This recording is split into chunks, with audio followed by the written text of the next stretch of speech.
नमस्कार, संविधान लाइव में आपका स्वागत है। आज सुप्रीम कोर्ट ने एक महत्वपूर्ण फैसला दिया है शाहीन बाग के बारे में। शाहीन बाग यानी सीए एनआरसी का वो आंदोलन जो इस साल की शुरुआत और पिछले साल के आखिरी महीने में देश में सुर्खियों में था। सीए एनआरसी को लेकर जो देश भर में आंदोलन चले थे, उसमें से दिल्ली का जो आंदोलन था वो शाहीन बाग रोड पर था और उसके खिलाफ कुछ लोगों ने सुप्रीम कोर्ट ने याचिका दाखिल की थी। उस याचिका पर ऐसी कई याचिकाएं अभी सुप्रीम कोर्ट में लंबित हैं उस मामले को लेकर, लेकिन एक याचिका पर सुनवाई करते हुए सुप्रीम कोर्ट ने कहा है कि अनिश्चित काल के लिए किसी जगह पर धरना देकर लोगों के अधिकारों को बाधित नहीं किया जा सकता है। इसे सीए एनआरसी आंदोलन के विरोधी और सरकारी पक्ष एक जीत की तरह से देख रहे हैं और आंदोलनों पर ही एक बहस छिड़ गई है कि आंदोलन करना या न करना किस तरह का अधिकार है। हालांकि सुप्रीम कोर्ट ने अपने फैसले में यह भी कहा है कि लोगों के विरोध करने के उनके अधिकार को रोका नहीं जा सकता, लेकिन इसके लिए एक संभावित तरीका होना चाहिए और जगह जो है वो निर्धारित होनी चाहिए। हमारे पास इस समय इस मामले पर बातचीत करने के लिए हमारे साथी अब्दुल हैं। अब्दुल जी, आपको बहुत बहुत स्वागत है। अब्दुल हक, सीए एनआरसी आंदोलन के दौरान भोपाल में जो इकबाल मैदान में आंदोलन चल रहा था उसमें सक्रिय भूमिका निभा रहे थे और वो विभिन्न आंदोलनों से जुड़े रहते हैं, साथ ही शिक्षा अधिकार पर इन दिनों काम कर रहे हैं। अब्दुल भाई, आप इस पूरे फैसले को किस तरह से देखते हैं? देखिए सचिन भाई, मैं इस पूरे फैसले को मेरे देखने का नजरिया ये है कि पहली बात तो ये कि वो जो शाहीन बाग का प्रोटेस्ट हो रहा था तो उसके ढेर सारे वीडियो मौजूद है। एक ये मानना कि वो पूरा का पूरा रोड ब्लॉक कर दिया था, एक बात तो ये है। दूसरी, अब वो वीडियो भी हैं कि जहां रास्ता था लेकिन प्रशासन ने उस पूरे के पूरे सिनेरियो को इस तरीके से दिखाया कि उन्होंने पूरा का पूरा रास्ता ब्लॉक किया हुआ। उसके बाद में सुप्रीम कोर्ट ने संज्ञान लिया। संज्ञान लेने के बाद वहां जो प्रोटेस्टर थे जो अपने अधिकारों की बात कर रहे थे तो उन्होंने अपनी बात को पूरी तरह से रखा। मेरा नजरिया इसको देखने का ये है कि सुप्रीम कोर्ट का ये आदेश किसी भी तरीके से मूल अधिकारों के हनन को लेकर तो बिल्कुल बात नहीं कर रहा। सुप्रीम कोर्ट ने ये कहा है कि मूल अधिकार जो है ना वो बिल्कुल अपनी जगह है और उनके लिए आप आंदोलन भी कर सकते हो। सिर्फ सुप्रीम कोर्ट ने जो अपना फैसला दिया उस जगह को लेकर दिया कि किसी भी सार्वजनिक जगह पर जहां आवागमन है उस जगह को आप बहुत ज्यादा टाइम तक आप ब्लॉक नहीं कर सकते। अब इसको लेकिन प्रशासन, सरकारी तंत्र या वो जो लोग विरोध को हमेशा इस नजरिए से देखते हैं कि ये साजिश है या ये अंतरराष्ट्रीय साजिश है, तो उनके लिए बड़ी खुशी का मौका उनको लग रहा है कि ये बड़ी खुशी का मौका है। उन्हें ऐसा लग रहा है कि शायद कि अब धरने प्रदर्शन नहीं होंगे या आंदोलन नहीं हो पाएंगे। नहीं, लेकिन एक जो सुप्रीम कोर्ट ने कहा भी है कि अनिश्चित काल के लिए नहीं रोक सकते, तो क्या इसका मतलब ये है कि कोई लंबा आंदोलन जो चलेगा सार्वजनिक जगह पर ही आंदोलन होगा? जो भी प्रदर्शन होगा, अगर भोपाल के इकबाल मैदान में होता है, इकबाल मैदान भी सार्वजनिक जगह है, फिर इस मामले में क्या वो भी जुड़ता है कि सार्वजनिक स्थल को बहुत दिनों तक उसका रोका नहीं जा सकता, वहां प्रदर्शन नहीं किया जा सकता? अब इसमें सचिन भाई मुझे जहां तक ये लग रहा है, अब अगर भोपाल की अगर हम बात करते हैं तो भोपाल में इकबाल मैदान जो है ना सार्वजनिक जगह जी, और कोई भी धरना प्रदर्शन या आंदोलन वो भी एक सार्वजनिक होता है।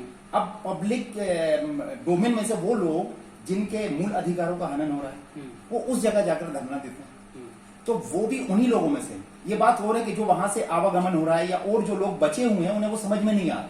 लेकिन अगर हम फंडामेंटल राइट्स की बात करें तो पूरे तौर पर ये भारत की जो बिल्कुल, मैं जो आपकी बात कह रहे हैं कि आप ये कह रहे हैं कि रोड ब्लॉक करना गलत है। रोड ब्लॉक अगर करते हैं तो रोड का इस्तेमाल और भी लोग करते हैं, आवागमन रुकता है, लोगों की और भी जरूरतें होती हैं वो खत्म होती हैं। जाहिर सी बात है ये नहीं होना चाहिए और लंबे समय के लिए तो बिल्कुल नहीं होना चाहिए।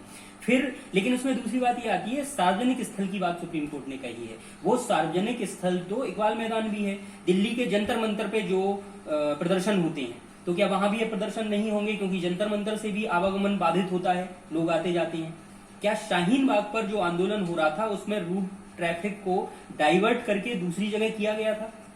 लोगों का जो आवागमन था वो तो कहीं नहीं रोका जाता है। अभी तक का हम जो देखते आए हैं आंदोलनों में, जंतर मंतर पे भी जो आंदोलन होता है उसमें रूट डाइवर्ट कर दिया जाता है। तो क्या अब सरकार इसको इसी तरह से इस्तेमाल नहीं करेगी जहां जहां आंदोलन को दबाना होगा या रोकना होगा कि वो सार्वजनिक स्थल पे हो रहा है और आप लंबे समय के लिए यहाँ पर आंदोलन नहीं कर सकते? अब सचिन भाई, इसको हम थोड़ा सा और खुलकर अगर हम बात करते हैं तो फिर तो कोई भी सभा नहीं हो सकती। किसी भी सार्वजनिक स्थल के ऊपर सभा इसलिए नहीं हो सकती क्योंकि रूट बाधित होगा। नहीं, सभा की बात नहीं कर रहा हूँ, लंबे समय के लिए। लंबे समय में भी अब जैसे कि चुनाव आने के बाद आप पूरे दिन भर के लिए किसी भी एक पूरे के पूरे एरिया को ब्लॉक कर देते हो, तो क्या ये सुप्रीम कोर्ट का ये आदेश वहां लागू होगा कि मान लीजिए इकबाल मैदान के अंदर एक कोई रैली हो रही है, चुनावी रैली हो रही है, इकबाल मैदान के अंदर हो रही, उसकी वजह से वीआईपी रोड से रूट को चेंज कर दिया। अब जिसको जाना वीआईपी रोड से जाएगा, वहां करबला से निकल कर जाएगा, अब इतना लंबा जाएगा। इसके बीच में बहुत सारे ऐसे वाहन भी होते हैं इमरजेंसी वाले, वो वाहन कहां से जाएंगे? तो इसको हमें थोड़ा समझना पड़ेगा। सुप्रीम कोर्ट अपने साथ में ये भी कह रहा है कि आपको धरना प्रदर्शन करना है या आंदोलन करना, तो उसके लिए एक जगह होना बहुत जरूरी है। हाँ, एक निर्धारित जगह हो, वहां पर आप करो।